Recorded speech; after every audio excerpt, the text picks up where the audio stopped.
जो देवराज इंद्र को जानते हैं वे उनके अचूक अस्त्र वज्र को भी जानते होंगे। यह भी जानते होंगे कि यह अस्त्र महर्षि दधीच की हड्डियों से बना था, जो उन्होंने जीवित रहते हुए दान की थी। इसी अस्त्र से वृत्तासुर नामक राक्षस का अंत देवराज इंद्र ने किया था। तो सवाल उठता है, अस्त्र बनाने के लिए महर्षि दधीच की हड्डियां ही क्यों? यही जिज्ञासा शनिवार को कानपुर में भगवान परशुराम महासभा के कार्यक्रम में मौजूद लोगों के मन को मथने लगी। यह लोग महर्षि दधीच की जयंती मनाने के लिए इकट्ठा हुए थे। उनकी जिज्ञासा शांत की, पर भगवान परशुराम महासभा के राष्ट्रीय अध्यक्ष भूपेश अवस्थी ने इसके लिए उन्होंने एक पौराणिक कथा सुनाई। आप भी वह कथा सुनिए और जानिए कि आखिर ऐसा क्या था दधीच की हड्डियों में, जो देवता ने उन्हीं से इसका दान मांगा। भूपेश जी ने कथा की शुरुआत कुछ इस तरह से की। आदिकाल में भूमंडल के चक्रवर्ती सम्राट थे क्षुभ। वे क्षत्रिय थे। उनकी एक ब्राह्मण से मित्रता थी। उनका नाम था दधीच। यह लोग एक दूसरे का हित देखते हुए मित्रता धर्म का पालन करते थे। एक दिन इस बात को लेकर दोनों में ठन गई कि श्रेष्ठ कौन है, ब्राह्मण या क्षत्रिय। दोनों अपने अपने पक्ष पर अड़ गए और एक दूसरे से रूठ गए। बातचीत भी बंद हो गई। राजा शुभ भगवान विष्णु के दधीच भोलेनाथ के भक्त थे। भक्त भी ऐसे कि उनकी एक पुकार पर उनके प्रभु प्रकट हो जाया करते थे। क्षत्रिय को श्रेष्ठ साबित करने के लिए राजा शुभ ने अपने प्रभु को पुकारा।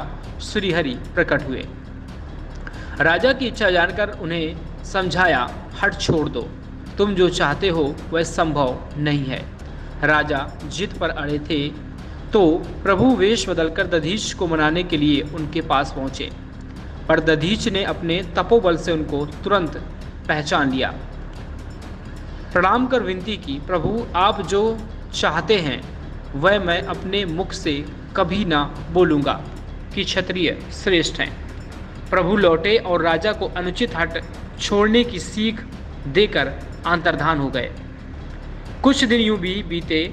एक दिन दोनों मित्रों का फिर आमना सामना हुआ तो उसी बात पर तकरार होने लगी। इस बार बात इतनी बढ़ी कि दोनों में मल्ल युद्ध शुरू हो गया। राजा ने दधीच को जमकर धुना। इतने के बाद भी मित्रों के दिलों में एक दूसरे का हित रचा बसा रहा।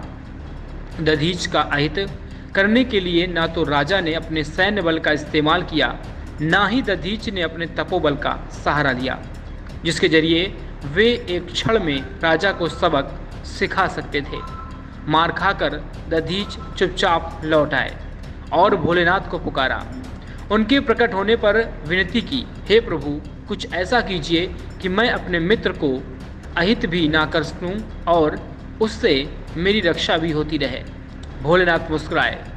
दधीच की पूरी देह पर हाथ फेर कर बोले, लो मैंने तुम्हारा शरीर वज्र का कर दिया।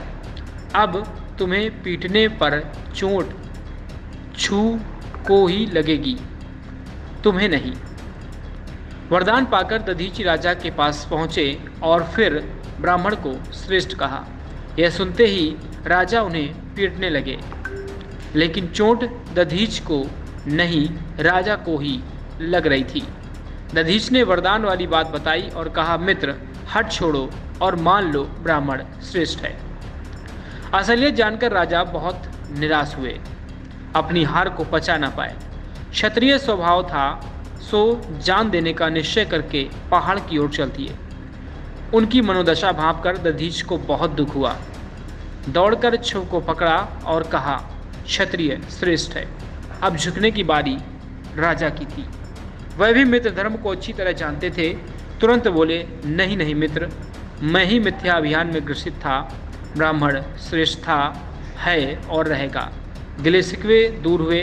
दोनों दोस्त गले मिले और खुशी खुशी घर की ओर चल दिए। कुछ काल बाद वृत्तासुर नामक राक्षस देव मानव सभी पर कहर ढाने लगा। उसे वरदान था कि केवल वज्र की हड्डियों से बने अस्त्र से ही उसका अंत होगा, वह भी तब जब हड्डियां निर्जीव न हुई हों। उधर इंद्र यह रहस्य जान चुके थे कि दधीच के देह वज्र की हो चुकी है, इसलिए उन्होंने दधीच से याचना की तो उन्होंने जीते जी अपनी हड्डियां दान कर दी।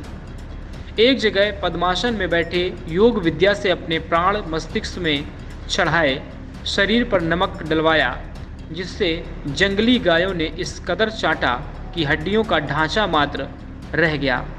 इंद्र के हड्डियां ग्रहण करने पर दधीच अपने शरीर को त्याग कर ब्रह्मलोक को चले गए। उन्हीं की हड्डियों से वज्र नामक अस्त्र बना, जिससे वृत्तासुर का अंत हुआ।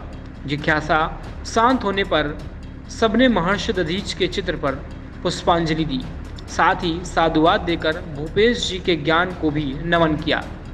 जयंती कार्यक्रम के दौरान संकल्प लिया कि आगे से महर्षि दधीच की जयंती को राष्ट्र रक्षा दिवस के रूप में मनाएंगे, क्योंकि उन्होंने राष्ट्र की रक्षा के लिए ही इतना बड़ा बलिदान दिया था।